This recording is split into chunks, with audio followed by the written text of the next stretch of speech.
नमस्कार, मैं आपके साथ ज्योति। आप देख रहे हैं हम हैं आजाद न्यूज चैनल। वक्त हो चला है न्यूज बुलेटिन का। आइए बात करते हैं कुछ खास खबरों की। आगामी विधानसभा चुनाव को लेकर भाजपा कर रही शक्ति केंद्रों पर कार्यशाला आयोजित। खबर चमोली से है। आगामी 2022 के विधानसभा चुनावों को लेकर राजनीतिक दलों में अब कसरत तेज होने लगी है। लगभग सभी पार्टियां अपने कार्यकर्ताओं और पदाधिकारियों को चार्ज करने के लिए तमाम तरह के कार्यशालाओं को आयोजित करने लगे हैं। जहां सत्ता पक्ष अपने विकास कार्यों का बखान कर उसे कार्यकर्ताओं को जन जन तक पहुंचाने के दिशा निर्देश दे रहा है, तो वहीं विपक्षी दल सरकार की नाकामियों को जनता तक पहुंचाने की कवायद में जुटे हैं। अब तो यह चुनावी समर के वक्त ही बताएगा कि राजनीतिक दलों के आरोप प्रत्यारोप का ऊंट किस करवट लौटता है। आपको बता दें, चमोली जिले में बृहस्पतिवार को भाजपा के शक्ति केंद्र कुलसारी में पार्टी कार्यकर्ताओं, पदाधिकारियों, पार्टी पत्रा प्रमुखों और बूथ अध्यक्षों की पंचायत भवन में एक कार्यशाला आयोजित की गई। शक्ति केंद्र में कार्यशाला के दौरान भाजपा अनुसूचित जाति मोर्चा के जिलाध्यक्ष भूपलराम टमटा, कार्यशाला प्रभारी राकेश जोशी, शक्ति केंद्र प्रभारी डॉक्टर भगत सिंह नेगी, संयोजक गिरीश जोशी ने पार्टी कार्यकर्ताओं को आगामी विधानसभा चुनाव को ध्यान में रखते हुए सरकार और भाजपा की जनहितैषी योजनाओं और धरातल पर जनता के लिए हो रहे विकास कार्यों को जन जन तक पहुंचाने के दिशा निर्देश दिए। इस दौरान क्षेत्र में विकास कार्यों की समीक्षा करते हुए निर्णय लिया गया कि जो विकास कार्य अभी अछूते रह गए हैं उन पर भी समय रहते बहुत तेजी से काम किया जाएगा। शक्ति केंद्र प्रभारी डॉक्टर भगत सिंह नेगी ने कांग्रेस को आड़े हाथों लेते हुए कहा कि कांग्रेस छद्म पार्टी है तथा भाजपा की जनहितैषी नीति और रीति से लोगों को लाभ मिल रहा है। कार्यकर्ताओं को आज से ही आगामी विधानसभा चुनाव के लिए जी जान से जुट जाना होगा ताकि राज्य में भाजपा की सरकार पुनः स्थापित किया जा सके। सड़कों के सवाल पर पार्टी के वरिष्ठ नेता गोविंद सिंह भंडारी ने अपने संबोधन में कहा कि सबसे ज्यादा सड़कें वर्तमान सरकार के कार्यकाल में बनाई गई हैं, जिसमें हमारे क्षेत्र की बहुत सारी सड़कें भी हैं।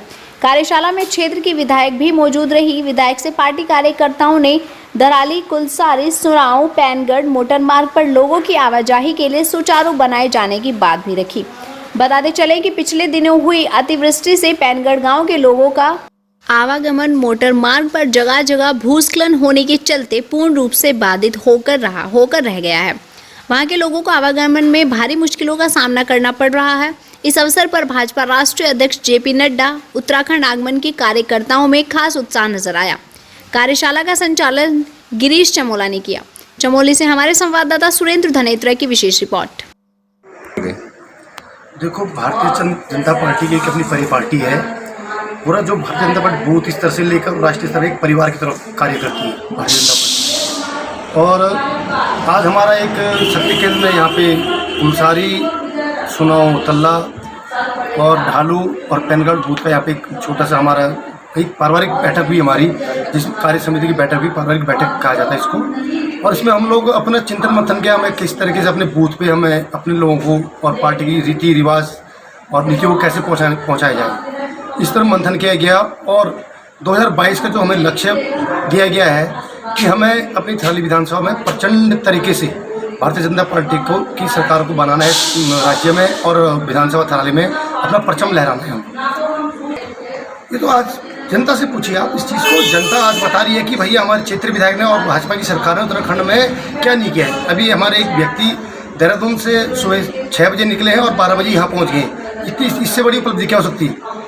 और हमारे जो कार्यक्रम जो कह रहे हैं आपने धरातल पे आप देखिए, प्रत्येक गांव में सड़कों का जाल बिछ चुका है, पेयजल की लाइनें चल रही हैं और आपका प्रत्येक परिवार, गरीब परिवार को आवास मिल रहे हैं और सिलेंडरों की व्यवस्था, उज्ज्वला के तहत गैस कनेक्शन दिए जा रहे हैं और दीनदयाल के तहत विद्युत कनेक्शन दिए जा रहे हैं। अनेक इतनी योजनाएं हैं कि शायद ही आज तक स्वतंत्रता के बाद ही ऐसी कोई सरकार आई है प्रदेश में और देश में कि जिसने इतना त्वरित गति से इतना विकास की सोच लेके काम किया है। आज प्रत्येक परिवार जन आज भारतीय जनता पार्टी के प्रति अपना प्यार जताता है।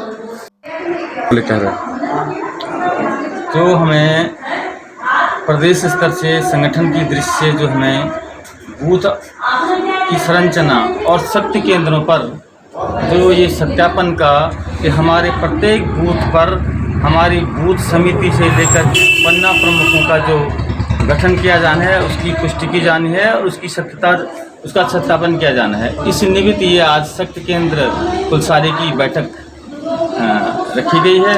इसमें हमारे 4 जो बूथ अध्यक्ष हैं वो चारों के 4 बूथ अध्यक्ष, हमारे BLA 2 और हमारे पार्टी के वरिष्ठ कार्यकर्ता यहाँ पर मौजूद हैं और प्रत्येक बूथ पर हम लोग बूथ कमेटी का और जो हमारी BLA 2 हैं और जो हमारी बूथ की समिति है उनका सत्यापन किया जाना प्रस्तावित है और इस प्रकार से हम प्रत्येक बूथों पर अपना सत्यापन का कार्यक्रम कर रहे हैं। इस शक्ति केंद्र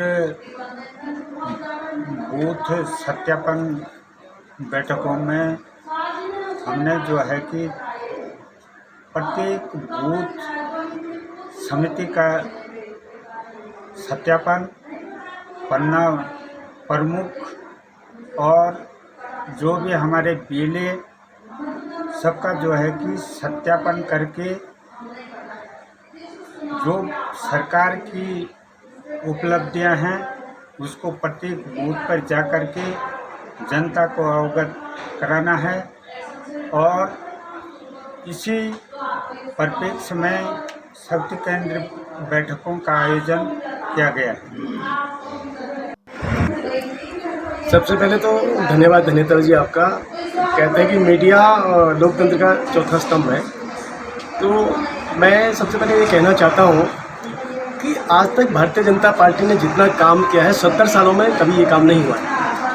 हमारे माननीय अटल जी से लेकर आप देख लीजिए, मोदी जितना काम कर रहे हैं पूरे देश के अंदर, देश नहीं प्रदेश के अंदर, दिल्ली से लेकर यहाँ आपके कुलसारी तक, जिला चमोली तक सड़कों का पूरा जाल बिछा हुआ है और इतनी सड़कें शायद कभी कटी हो। जो काम पिछली सरकारें रही है, कांग्रेस की सरकार रही है, कभी इतना काम नहीं हुआ है। धरातल पर हमारे काम है, आप देखिए, चाहे शिक्षा के क्षेत्र में देखिए, स्वास्थ्य के क्षेत्र में देखिए, सड़क के क्षेत्र में देखिए, हमें कहने की कोई ज़रूरत ही नहीं है। सबूत हमारे सामने, प्रत्यक्षम किम प्रमाणम, आप लोग देख रहे हैं। जब हमारे माननीय अटल जी प्रधानमंत्री हुआ करते थे उस समय हमारे खंडूरी जी स्वतंत्र प्रभार में चतुर्भुज इन्होंने सड़कों की रचना की है और तब से लेकर आज तक हमारे क्षेत्र में देख लीजिए इतना सड़कों का जाल हमने बिछा हुआ। एक छोटा सा उदाहरण मैं आपको देना चाहता हूँ। इस कोविड के तहत आपने देखा होगा, आज अगर माननीय मोदी जी की सरकार नहीं होती, भारतीय जनता पार्टी की सरकार नहीं होती, तो शायद कोविड के तहत लोग बहुत परेशान हुआ करते थे। इतना हमने राशन फ्री का बंटवाया पूरे क्षेत्र में, लोगों तक राशन पहुँची, दवाइयाँ पहुँची, मास्क पहुँचे, सैनिटाइज़र पहुँची और बहुत कम समय में हमने वैक्सीन बनाई। भारतीय जनता पार्टी ने वैक्सीन बनाई, मोदी जी ने वैक्सीन बनाई, सब लोगों ने वैक्सीन बनाई। ये वैक्सीन आपने देखा होगा, चाहे पोलियो की सालों लग जाते थे पोलियो की वैक्सीन बनाने में। कई जो भी हैं, मैं ये ज़्यादा नहीं कहूँगा क्योंकि पिछला जो कार्यक्रम है, लेकिन हमने मात्र 1 साल के अंदर वैक्सीन का निर्माण किया और घर घर तक वैक्सीन पहुँचाई और लगातार हम ये काम कर रहे हैं। खबर आ रही है ऋषिकेश से, जहां ऋषिकेश बद्रीनाथ राष्ट्रीय राजमार्ग NH 58 पर 3 धारा के पास महिला के साथ दुष्कर्म की घटना सामने आने से देवभूमि उत्तराखंड की भूमि एक बार फिर से कलंकित और शर्मसार हुई है। क्षेत्र के पूर्व विधायक ओम गोपाल रावत पीड़िता और उसके परिजनों से मिलने उसके घर पहुंचे व पीड़िता को न्याय दिलाने का भरोसा दिया है। आपको बता दें, मिली जानकारी के अनुसार ऋषिकेश से सामान भरकर एक ट्रक चमोली जा रहा था कि साकिनधार के पास कमजोर मानसिक स्थिति वाली रोड पर खड़ी एक 24 वर्षीय महिला को देवप्रयाग ले जाने के बहाने ट्रक में बिठाया गया और महिला के साथ दुष्कर्म की घटना को अंजाम दिया गया। मामला नरेंद्रनगर विधानसभा की पट्टी भरपूर का है। महिला को लेकर साकिनीधार से कुछ ही किलोमीटर आगे 3 धारा के पास NHPC गेस्ट हाउस के नज़दीक त्रिपाल से ढका यह ट्रक रोड पर खड़ा था। त्रिपाल ढके ट्रक के अंदर से मिली महिला की चीखने की आवाज़ सुनकर स्थानीय लोग चौंक उठे। शक होने पर उन्होंने तत्काल पुलिस को सूचना दी। सूचना पाते ही थाना देवप्रयाग के प्रभारी महिपाल सिंह रावत अपनी पुलिस टीम के साथ मौके पर पहुंचे और आपको बताते चले कि महिला को बदहवास स्थिति में देख क्षेत्रवासियों में इतना ज़बरदस्त आक्रोश है कि वे ऐसी घटनाओं को अंजाम देने वाले दोषियों को फांसी पर लटकाने की मांग कर रहे हैं। आरोप है कि महिला के साथ रेप की घटना को अंजाम दिया गया। ट्रक में चालक सहित 3 व्यक्ति थे। अभियुक्तों को गिरफ्तार कर पुलिस ने 354, 376 धाराओं में मुकदमा पंजीकृत किया। पीड़ित एवं अभियुक्त गणों का मेडिकल परीक्षण कराने के बाद नमूने मिलान के लिए विधि विज्ञान प्रयोगशाला किए गए प्रेषित। क्षेत्रवासियों की मांग है कि अभियुक्तों को ऐसी कड़ी से कड़ी सजा दी जाए ताकि भविष्य में इस तरह की घटना को अंजाम देने की कोई भी हिम्मत ना कर सके। ऋषिकेश से हमें आज़ाद न्यूज़ चैनल के लिए चीफ कुंवर सेन सागर की रिपोर्ट। तो मेरी सरकार से भी यही विनती है कि उसको जो है उचित मुआवजा दिया जाए, इन बहसी दरोंदों को जो है तत्काल जो है फांसी पे लटकाया जाए। और जब तक उनको फांसी नहीं होती तब तक इस क्षेत्र में बहुत ज़्यादा जो है आक्रोश है, क्योंकि देवभूमि में ऐसी घटनाएं घटने लग गई हैं। ऐसे लोग बिगर उनके आइडेंटिटी के जो हैं वो पहाड़ में आ रहे हैं और ऐसी घटनाओं को अंजाम दे रहे हैं, जिससे बहुत ज़्यादा आक्रोश क्षेत्र में है। और इन चीज़ों पे रोक नहीं लगी तो ये क्षेत्र की जनता जो है सड़कों में उतर कर आंदोलन के लिए जो है मजबूर हो जाएगी, जिसका पूरा दोष जो है हमारे जो है शासन प्रशासन को जो है जाएगा। इसलिए वक्त रहते हुए इन घटनाओं को रोकने का जो है वो प्रयास करें। आज प्रातः 7 बजे के लगभग ये सूचना मिली थी कि किसी ट्रक ड्राइवर ने किसी भरपूर की एक दीक्षित महिला है उनके साथ में कुछ गलत हरकत करी है। तो सूचना पर हम लोग भी गए मौके पे, तो स्थानीय लोगों ने उसको पकड़ लिया था। उसके साथ 2 व्यक्ति थे, लेकिन वो लोग नीचे ही थे। तो लोगों में रोष व्याप्त था, उन्होंने उनके साथ में हाथापाई भी की उनके साथ में कि भाई आपने गलत काम किया है। इस संबंध में जांच की गई तो पता चला कि ये ट्रक जो है कोयलता लेकर के दिल्ली से चमोली की तरफ जा रहा था। और इन्होंने भरपूर में किसी विकसित महिला है जिन्होंने इनको हाथ दिया और उन्होंने रोक कर उसको बिठाया गाड़ी में। तो इनकी नीयत कुछ गलत थी इस प्रकार की। तो स्थानीय लोगों ने देखा, फिर इस संबंध में उसके पिताजी ने थाने पर एक तहरीर दी, इसमें मुकदमा पंजीकृत कर दिया गया है और उसकी जाँच जारी है, विवेचना प्रचलित है और आगे की कार्रवाई की जाएगी। फिलहाल वो पुलिस की गिरफ्तार आ रही है भगवानपुर, जहां पर बसपा प्रदेश प्रभारी अपने पूरे संगठन के साथ आज भगवानपुर के सीरचंदी गांव पहुंचे और संगठन की समीक्षा की, जिसने संगठन के बेहतरीन हालत के लिए मंडल अध्यक्ष और जिला अध्यक्ष की खूब जमकर क्लास लगाई। उन्होंने कहा कि संगठन को मजबूत करके हम सरकार में हिस्सेदारी करेंगे। एक सवाल के जवाब में उन्होंने कहा कि बसपा कभी मुख्यमंत्री का चेहरा घोषित नहीं करती, बल्कि सेवा करने वालों को मौका देती है। दरअसल आपको बता दें कि बसपा प्रदेश के प्रभारी प्रदीप जाटव आज अपने प्रदेश की पूरी टीम के साथ भगवानपुर विधानसभा के सीरचंदी गांव पहुंचे और संगठन की समीक्षा की, जिस दौरान बूथ अध्यक्ष और सेक्टर अध्यक्षों के जवाब संतुष्ट न मिलने के कारण प्रभारी प्रदीप जाटव ने खूब जमकर फटकार लगाई और कहा कि जल्द ही संगठन में सुधार न होने की स्थिति में जिम्मेदारी पदाधिकारियों को सीधे तौर पर नाप दिया जाएगा।